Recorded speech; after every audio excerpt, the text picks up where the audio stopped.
Ever dreamt of turning those friendly Friday night poker games into a strategic showdown? Or maybe you're already a regular online player, but hungry to climb the leaderboards, no matter your experience level. Mastering these 7 easy-to-grasp poker tips will transform you from a casual player to a serious contender. Remember, poker thrives on reading situations and adapting. These core concepts will provide the foundation you need to make winning decisions, exploit weaknesses at the table, and ultimately, rake in those sweet poker chips. So, shuffle up and deal. Because we're about to show you how to dominate the game. Subscribe us and learn poker with our new method and support us to continue our activity. 1. Be selective with your starting hands. For example, you're dealt pocket tens in middle position. This is a strong mid-pair that can hold its own against many hands and potentially improve to a set or higher on the flop. A raise pre-flop is a good option here, or you're dealt 5-2 offsuit in the small blind. With limited position and a weak hand, folding is best to avoid chasing a long shot. 2. Positional awareness is key.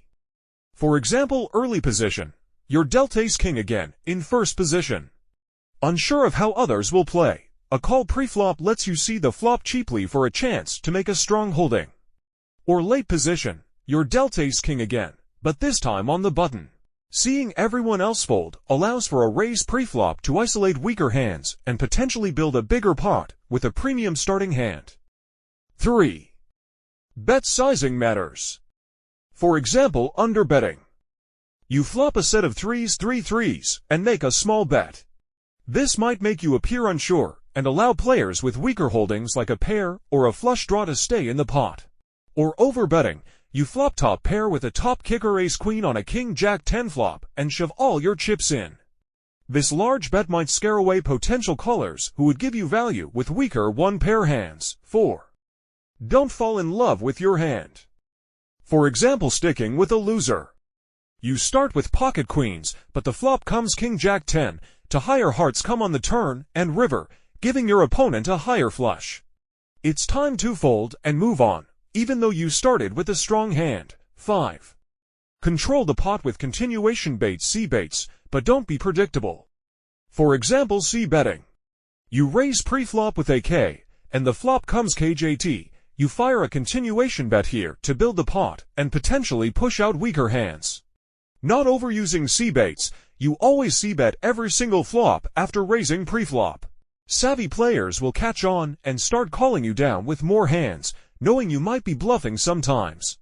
Vary your play with check raises and well-timed check calls to keep your opponents guessing. 6. Pay attention to table dynamics. For example, reading your opponents. Notice a player limping calling just the big blind into the pot every hand. This might indicate a loose player who calls too often. You can exploit this by raising pre-flop with stronger hands to isolate them and build bigger pots. 7. Manage your bankroll wisely. For example, set limits. You decide on a bankroll of $100 for a night of $1 to dollars no limit hold'em. You only play at this level and avoid higher stakes games that could deplete your bankroll quickly.